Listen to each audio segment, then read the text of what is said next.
Welcome to the third instalment of the Shut Up and Ride pubcast, or pub pod. Sponsored, of course, by the brilliant Charles Owen, who, by the way, I need to give a shout out to Jade from Charles Owen, because she has been absolutely amazing. Can we give Jade a round of applause? Because she has just been incredible. Jade has been helping me loads, so I love her. So thank you very much, Jade. Yes, she answers text messages. She's learned to ring Ben. You loved coming to meet me at your horse line. Anyway, we're going off topic. That sounded dodgy. That did sound really dodgy. Right, so we have our next guest. He's been to the Olympics. Is it 4 times? 4 times he's been to the Olympics? Yep, four times. He's an Irish legend. He's the brilliant Austin O'Connor's in the house. Give him a round of applause. Slightly begrudgingly, you look a little bit nervous, Austin. No, I'm okay. I'm in a pub. You're in a pub. my second home. Yeah, we couldn't have a pub pod without having an Absolutely. Irishman in it. Absolutely. Literally, I just said to you, he's already fucked my opening line, because I said to him when I read up about you on your Olympic page. One of these, it says there's always a quote. Riders have quotes. And I said, Austin, your quote's really good, and I'm just checking that you did say it. And I said, your quote was, when it comes to horses, be patient, be very patient. He was like, I don't remember saying that. It's a lot of bollocks, but it is actually true, whoever came up with it. I think you must have done in a moment of genius. Yeah, I'm sure I did. In a moment in a pub. Yeah. Yeah, there's lots of patience involved. But before we start, I would like to go back a step. Oh. Ben and Richard, I thought your interview conversation was seriously refreshing. Oh. For the first time in 50 years. I've actually heard a bit of true horsemanship being spoken in public. Oh, bless you. Thank you very much. Thank you. I mean it. I thought everybody was bored. So. No. Well, the end of it was boring. But the first 20 minutes was actually true horsemanship conversation. It took me back to my youth. No bridles, no saddles, communicating with horses, natural horsemanship, and not the natural horseman bullshit that we get told about so often nowadays. And anyone listening to this on a podcast, and go back and listen to the second pub pod with Richard and Ben, and then you will be inspired. That's so nice of you to say. No, I meant it. It's because we do listen to so much shite, don't we? Yes. and I do not do listening to shite, but I actually enjoyed listening to these guys, as I say, for the first 20 minutes. It was proper horseman talk. Thank you. And obviously before coming on this, had you seen Ben? Have you seen anything that he's done? I knew absolutely nothing about Ben, and I thought, oh God, here we go again. Did you hear the word? Which bit scared you? The Liberty trainer bit, or his fantastic hair, the chiseled good looks? Well, I love the hair. I bit like myself. But no, it was just a true, honest, natural conversation, and I leave it at that. But it took me back to my early days when it was, I would like to say, my father and my uncles. They were natural horsemen. There was no technical bullshit. Yeah. But they had rapport, and probably gone back to Lucinda's day. To be honest, it was just natural horsemanship, natural communication. It's interesting that you say that, because that's one thing that I always think with you, especially with your cross-country riding. It's very natural. Your reactions and responses are. It's a very natural thing for you. Thank you. I was privileged to grow up in a natural environment, a hunting environment. There wasn't a whole lot of conversation. There wasn't too much bullshit, really. It was 1 or 2 words, really. That's what Austin likes. And that was, I had to keep listening to those 1 or 2 words because I wasn't very good at school. So. Because I wanted to go. So Austin was the winner of the 5-star at Maryland, and the first thing that you said was people like me don't win 5 stars. And I just wondered what you meant by that. I suppose what I meant by it, not that I wasn't good enough, but I'm not one of these modern bullshit talking people. I would consider myself I would consider myself in the Lucinda Green era. She's a bit older than me. No much. And the Mark Todds, the Andrew Nicholsons, the no-nonsense. There was no social media. There was no dressing everything up. Whereas nowadays, I think, look, they're great riders and great jockeys, but so much of it has been done through the media and through, social licensing or whatever the hell you want to call it. Whereas, I suppose I thought that ship had sailed because I probably felt that I was an era behind. Right, okay. But I obviously wasn't. No. And it was, can we just have a moment? It was an incredible win, and it was obviously an incredible horse. And I just, 5-star winner, let's give him a round of applause. It was amazing. It was amazing. But it kind of, if you wind it right back, I mean, Austin's always been like that. I remember 1999. Oh, what, No, is this you weren't born in 1999. he has a weird knowledge. What's your years that you know about eventing? What's your... 99's a little bit beyond it. Yeah, it's 96 like, is normally his limit. Yeah. A weird late venting 80s, knowledge. 96. Yeah. But because you were fourth that time. It was, and it absolutely chucked it down That was the rain. Badminton, not Maryland. Yeah. Badminton. Yeah. And you thought that, and it absolutely chucked it down with rain, didn't it? No, it was just wet. At the end of the day, you look at the three people in front of me, Kerry Milligan, Mark Todd and Andrew Nicholson. It was wet, and then you were just getting a few new age younger people through, and oh my god, there's a bit of rain, let's go home. I kept going, and the old boys kept going.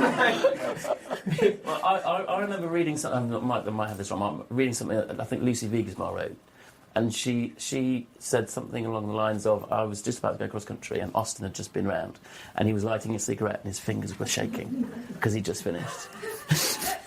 That was beforehand. That was before. Which actually brings me on to another problem. I gave up the bloody cigarettes. Now I've got to take these not fat injection things. Oh! Get ready for badminton this year.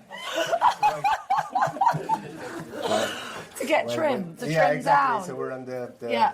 lose So weight. when- No, I'm only joking. I'm not on the lose weight injections.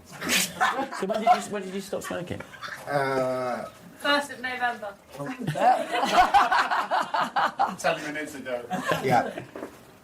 Wow. Never felt so fit in my life. Has it made an actual difference? No. No. Even more cantankerous. I actually lived of in course Ireland it is. when the smoking ban came in, and I was in a pub called Jimmy's in Coraclaw in Wexford. And everyone in the pub was like smoking, and Jimmy, who owns the bar, was like, no, you're not allowed to smoke in here. The guard will come and I'd be told off, and they were like, where are you? Sorry about my accent, but I'm going to have a go. I tell you, Jimmy, where can we smoke? And he's like, well, you can go in a place where there's it out in the porch. So they came, and the Garda came, everyone was smoking in the porch. And the Garda were like, you're not allowed to smoke in here. And they're like, well, where are we allowed to smoke? And he said, well, it's not allowed a roof. So Jimmy came out with a broom and just smashed a hole in the roof of the porch and went, will that do? And they were like, I tell you, you'll be fine. It was brilliant. It was brilliant. It was quite ironic. It came in Ireland before it came in here. Yeah, it did. And Yeah, they took it bloody seriously. Yeah.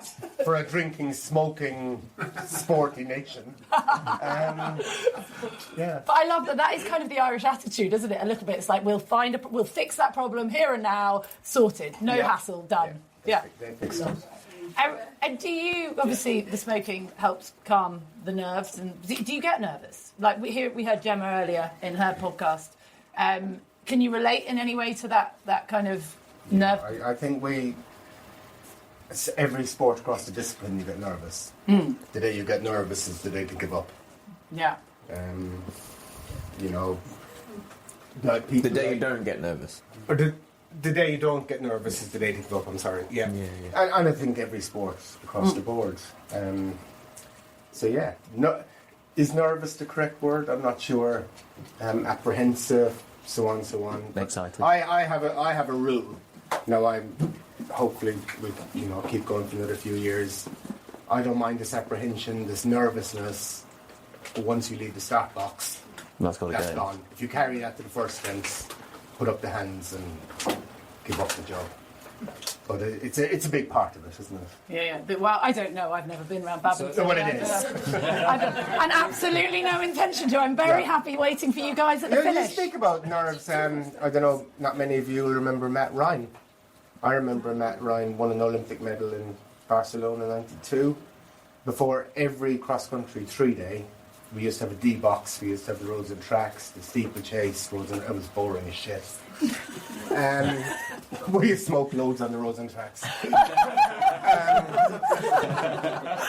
That was before the smoking ban. Anyway, poor old Matt Ryan. That's where Matt Ryan went wrong. He didn't smoke. But he used to come in, and every 10-minute box before he went cross-country, he was puking his guts out. And I remember, Lucinda will remember that. He used to be as sick. So I guess he was nervous. Jesus. Lying under a rug in the corner. Being sick. Oh my God. I think that's Yeah. like a... So he took it to the extreme, but he didn't keep going that long after. But then I think that's where you get the difference between, like, someone like that, if they're physically being sick, they are definitely nervous. That's the body, like, the body's response of saying, take the blood away from the stomach, put it in the muscles so we can fight or flight. I always used to say that I was feeling nervous before performances, and then I used to freak myself out by saying I was nervous. So then one thing I've made as a change in my mindset is if my wife says to me, she says, "Are you nervous?" I say, "No, I'm ready. I feel ready." Yeah. And even like in the weeks, months leading up to an event, it's like how you start getting in that zone as the date creeps closer, don't you? And you're like, "No, I'm just ready." And I think that's such a healthy, like you say, because the difference between that and nervousness, I think, is knowledge. Because like you say, you've got that readiness in the start box. Because you're anticipating about what could happen. But once you're doing it, it's happening. And that idea of anybody who gets genuinely nervous, feeling sick, try and have, like I don't know what you think about He's this. way too deep for me. I know, right, yeah. Kind of over that one. Oh my fucking Sorry, God. Ben, we get the message. Oh my God, you are literally so perfect for this podcast. It's so brilliant. Oh my God, that's so funny. I've lost track now. Fuck it. Right, you take over to my job. You've left the start box. Yeah, so I'm okay. Alright. So, horsemanship. Yes. You were talking about that you loved the honest chat. Yeah.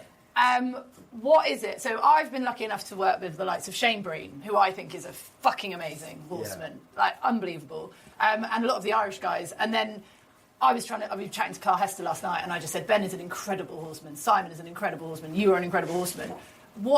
I just feel like this is where it's very hard, because we all want to be able to teach people how to ride better and do it. But that being able to read a horse, that's what I think horsemanship is. Being able to look at a horse and being able to read it and understand it and translate it. And am I right in thinking that? I don't think you can teach horsemanship in some ways. No, I think you're right. I mean, you've mentioned just two geniuses, Carl and Shane Breen. Yeah. Geniuses, you know, Carl came from Sark. Sark. Yeah. Shane came from the bogs of Tipperary, like myself. So yeah, you are, and I don't know the answer. I get so frustrated. I'd love to know the answer. How do you? Listening to your conversation earlier, I think perhaps Ben, we're doing the full circle. You know, the managed national or natural horsemanship, but the problem is with that, you know, with health and safety and all this crap. Yeah, we're not, you know, our hands are tied, aren't they? Yeah. You know, and it's a bit of a generation thing. But I think, listening to your conversation, that's where I was coming from, that I think, you know, that is the right direction, that is the way back. But how do you make that happen?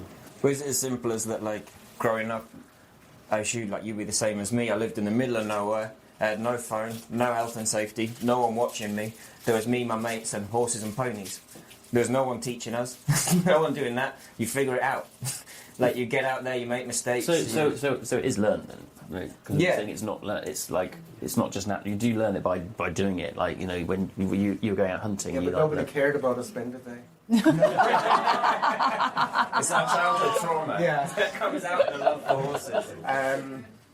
Yeah, and look, but I guess times have changed, and you just got to look at it and introducing horsemanship in a different way. Yeah. Do you teach? Yes, I love teaching. I think I'd be quite scared to have a lesson with you. Thanks, Megan. I'm just It's available. trying to get that business off the floor. Great. I would learn a lot. I'm actually okay at teaching. No, I take a lot of pleasure out of it. Yeah. I am a little bit selective, but we've had, again, I'm not a great social media out there person, but we've had lots of European medalists and contributed to a lot of people's successes under the, if I was smart, I'd be shouting it from the rooftops. But no, I love coaching people that want to be coached. Yes, we've spoken about this before, haven't we? It's very hard. And we have this thing on it on the podcast, which is what's your equestrian ick? And mine and Simon's and Ben's was our equestrian ick is people who blame the horse for everything. Or the trainer. Or the trainer, yes. Yeah.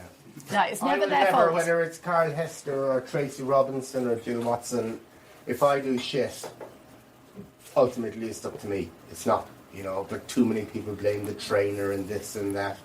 We're big enough and ugly enough to make our own decisions, and ultimately we're in the ring on our own.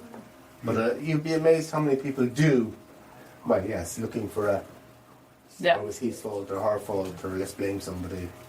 Just man up and take a bit of responsibility. We'll help you as coaches as best we can, but ultimately it's our own responsibility. I think with what you do though, Ben, like with you guys when you're competing, it's a very obvious, you knocked a pole down, where were the holes in your training, or the dressage test didn't go well. But with you, it's a bit like... I can blag the shit out of it. Yeah, you can blag it. Oh no, he was meant to leave the arena. I taught him to. And do you know what I mean? Where's your kind of barometer of how shit it's going? My job, right, when I was younger, it would be, it's going shit if the horses aren't doing what I'm asking them to. And then I realised that wasn't my job, to get horses to do stuff. My job was to make people smile, laugh, have a good time and clap. So when you learn to take that ego out of it and laugh at yourself, or just go along with it, like we were doing Herning in Denmark, and I took this horse in doing a solo act, and it just fucked off to the other end of the arena. And it just would not... I was looking at it and giving it the signal, and it's just going, And I know him really well, and I know at home, if he does that, he wants a roll. So I'm like, let's ham this up. So the horse has gone off, he's looking at me, I'm like, come back, no. And then I'm like, okay. Easy. Down. It's the flat drop. And then it blooming lays down and rolls, I know it's gonna, and then the crowd just go insane. So yeah, Liberty is 50% horsemanship, 50% sleight of hand. Just got to go with them, see what they're doing. But then that's the horsemanship element, isn't it? Knowing that your horse is going to roll. Yeah, I guess so. Because a lot of people don't see that. I don't think you guys that are so when you do this for a living and you're successful at it because you are good horsemen, I don't think you can see that what you can do, that you can read the horse's cues, you can tell what they're going to do. It's not just habitual, it is because you know horses and you can read them. And I can promise you not everyone can do that. But I think everyone can do it with what they do with their horse. No, I don't think they can. If you guys were walking a track or a course, you could go, oh crap, that fence is going to give him trouble. That related distance this horse will struggle with, because they're the things you've repeatedly done with that horse, and you're gonna, you have those memories of how that's happened. Whereas I, mess around on the floor with them. So that's the things where I learn the things. And then I'm lucky enough that I don't have to compete. So then, if I'm working the horses and I start to ask them to do something, then I can tell one of them's giving me a side eye that's like, nah, this ain't happening today. I'm like, cool, we change plan. So it is that's where there's the difference in it. I genuinely, I do not think that everybody can read their horse in the same way and read the cues and understand. And I think a lot of it's ego gets in the way. Oh, the horse ran out. Oh, yeah, it's spooked or something. It's just well, did it, or was it you? Or people aren't good at reflecting sometimes on their own faults, and it's very quick and easy to blame the horse. And I think you guys are so good at it. I'm a mere muggle. I'm not good at it. But I think you guys do not see. So I'd say you're the other way. You're too good at it. You take blame on yourself for things that aren't your fault.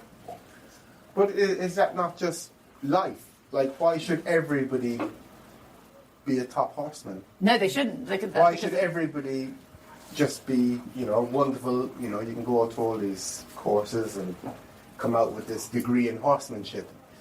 It's a select few. It's a niche.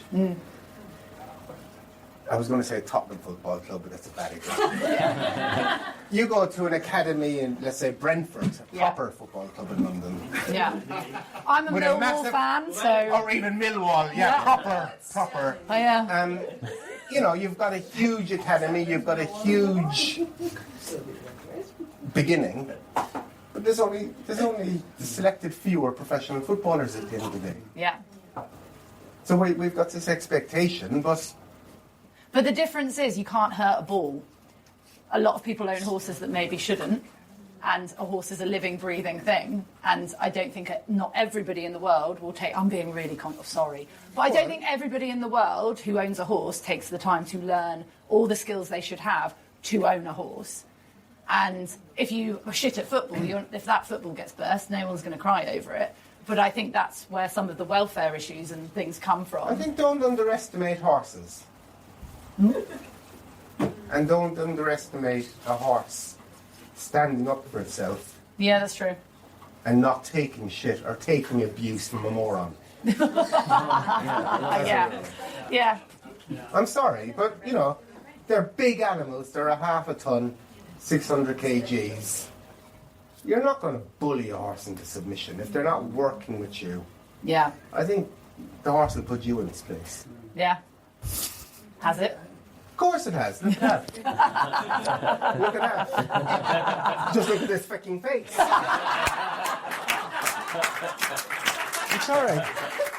So I learned the hard way. Yeah. I love that he's I poked the pony up its ass, the pony broke my jaw. Fair game. Didn't do it again, no. I love the fact that it's this idea of like other people have a piece of paper that says degree. You're like, I have this. Yeah. This knee doesn't work when it's cold. It doesn't, but I'm extremely privileged and we've got a great life and horses have taken me all over the world and I love horses. Yeah. Well, we all do. That's why we do this. Hashtag love of the horse. Yes. Bottom Brilliant. line. Yeah. That is exactly. And someone wrote a brilliant poem about us. And it was this end. I can't read the poem, it makes me cry. But she basically wrote a poem about our podcast. And the end of it all was, we're all in it because we love the horse. Yeah. Who's been your favourite horse of all time? Doesn't have to be the one that won you your Colorado Blue or anything like. Who's the horse that if you would go, that was I just love that horse. Who sticks out? Sure, I love many horses for many different reasons. Yeah. Not necessarily the most talented. Simply Rhett in '99, she put me on the map. Yeah. She was amazing. I had an Irish hunter who took me to the Olympics in 2000. I've just been blessed. Yeah. I've been very, very lucky. I've met good horses and good horses have met me. I love that line. Oh, I'm getting waved at. We've got more questions. He's like, time. Sorry. No, don't apologise. We can literally talk all night. So going ahead, so obviously into 2025, what are the aims? What's the plan? So the aim is to win badminton. Excellent. Yes. Like that. I think you've got some cheerleaders here. Yeah. Gemma's not clapping. All right. I'm quite happy to be on the podium with Gemma. As long as she's to my left or right. And another blonde on my other side. Sharing the podium with two blondes. That's the goal. Look, and then what else? That's it. And I've got some lovely young horses coming through, and I take as much, if not more, pleasure in them. Hope they come to fruition, and I'm 50 odd now, and so I'm just looking forward to another good year's eventing. And how do you go about it, Oster? Do you buy them as 4-year-olds? Do you breed them? Do you breed them yourself? We generally buy most of ours as 3-year-olds. We're very lucky to have some very good owners, patrons, and so they'll send us horses. They've bred, or we're lucky enough they'll buy for us. They're not all superstars, but if they can You know, if we can have a bit of fun. The bottom line is about fun. It's about giving the owners fun, us having fun. We get frustrated, of course we do, as competitors. If I mess up, you don't want to meet me for 24 hours. And I saw at Hartbury this year, Austin fell in the water. And I bet he's happy to be reminded of that, thanks, Simon. yeah, and you made a really stupid comment, actually. I was really bad. I was really bad. Yeah, I thought it was Lucinda commentating. It was you, wasn't it? What was No, it? I was walking down to the start, and he was coming back, and I'd just seen him fall, and I was raging. and he was really angry. And I think I said something like, he said, "Was that my fault?" It was like, "Should I have not come off?" And he said it was. No, I said, if I was you, I'd be a little bit disappointed. And you know what? He was probably right. But at that moment in time, it's quite... Because this man, he's so cool, and I was like, "You've got to be honest, Simon. No bullshit." And I remembered it. And I don't know Simon that well, but I remember it. It really pissed me off. It's all right. Sorry, I'm really sorry. I didn't fall off the next day. You need to do what Gemma does to him. It's he's caught her across the showground. He's rung her, and she's gone to answer her phone, and she's seen it's him and put it back in her pocket. So if you do that from now on, we'll think it's perfectly acceptable. I actually admired your... I mean, it's away from the bullshit, you were honest. But In your opinion, you were honest. when you watched it back, what did you think? Or did you not bother watching it The back? camera angle was terrible. But I didn't make the same mistake the next day. And he was very good and placed in Blenheim, so... No, perfect. Well, there you go. Made a comeback. Yeah, made a comeback. Oh my God, I'm going to throw it out. Has anyone got any questions? This is where everyone goes all very shy and quiet. Yeah. But has anyone, or anyone from this side of the corner, like Lucinda looks like, have you got any questions for Austin Far away. before we... Yeah, I want to know what happened. Oh, wait there, we'll get a microphone on you. Here we go. Look at this. We're going to sing. Jenny, she was first. Oh, there was someone at the back. Oh, here you go. Sorry. You've been gazumped, Lucinda. Yeah. You just gazumped Lucinda Green. Here we go.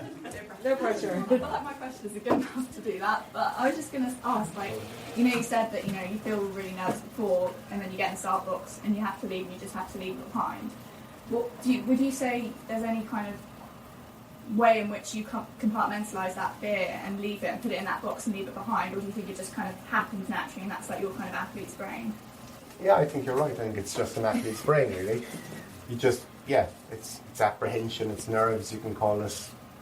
Probably somebody smarter than me would come up with a bigger, better word. I know, but an English word. It will take all fucking day, so don't ask me. Fair enough.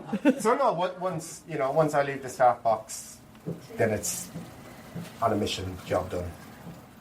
Go. But the build-up is bloody horrible sometimes. Isn't it? Yeah. Go hunting Great in question. Ireland and you won't be scared of the cross country. I have been hunting in Ireland. Lucinda. Before I ask this question, Austin, I want you to know how much I have admired these last few years of your cross-country riding. It's just gone out of orbits for just real natural riding. So it's lovely to have you get up here and say what you did about the natural horsemanship.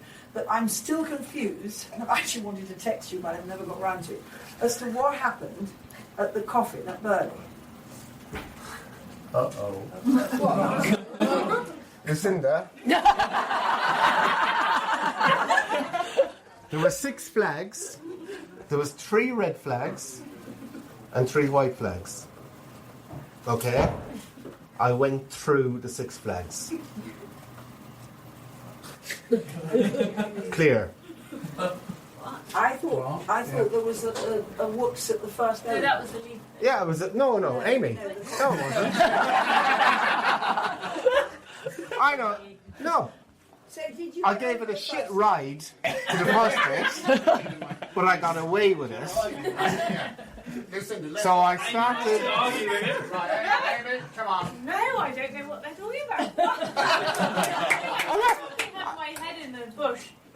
And for anyone listening to this on the podcast, Amy is Austin's wife. Just say that. I just remember, Austin, because we'd watched masses of people come down the hill of that coffin in quite a small canter. Yeah. And you came down with quite an increasing gap. You're right. And I'm thinking, why has Austin done that? And I've always wanted to ask you, do you mind? No, but I got away with it. Yeah. But you're right, I didn't give it a great ride. But I got away with it, so why overanalyze? A goal is a goal. A lucky goal or a brilliant goal. A goal is a goal. But was it the watch that wanted to just save that second? No, it was a bad ride. I'm terribly flattered by your honesty. I like the honesty. I had it's a very good question, sorry, I'm not trying to be smart. The year before, I didn't have a very good Burghley. And I made a bit of a Holex of the Discovery Valley going out. And I'd say that actually played in my mind a little bit. So I made a decision. I overrode it. That's really good to hear. It obviously didn't Somebody look of as your beautiful. level. I'm amazed that it's stuck in your mind. Have you not met Lucinda? Yeah, she's like an elephant. I made a mistake. I got away with the mistake. Austin, what I love about your response is that there was something from last year, and that's Yeah, there so was, human. and I hadn't And we all have thought that. about it. Yeah, and then afterwards you realise He's- that may be the influence. Yeah, and he's not the bravest through a coffin scenario. As wonderful he is, he's not that. He won't drag you down there. You're right. I didn't give him a great ride, but I got away with it. Yes, good man. Right, boys, have you got any more questions before we wrap this up? My face is hurting. I've laughed so much. I'm good. I have a feeling this might continue later on into the small hours. If I do Dublin again, will you come drinking? Without a doubt. Excellent. That is a date. And we've got a little present for you as well. Oh, bless. And just before we let you go, just want to give another shout out to the Lygon Arms where we are. Austin, you're staying here as well. I know Yes, that Amy's thank already you been to very the much. gym. Your extreme bands. Yeah, absolutely. But yes, enjoy staying in the beautiful hotel. Amy's already checked out the gym and the spa facilities.